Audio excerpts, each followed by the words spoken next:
ஓ ஆராரிரோ இது தந்தையின் தாலாட்டு. பூமியே புதிதானதே இவள் மழலையின் மொழி கேட்டு.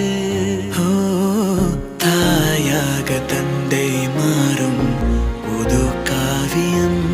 ஓ இவன் வரைந்த கிறுக்கலில் இவளோ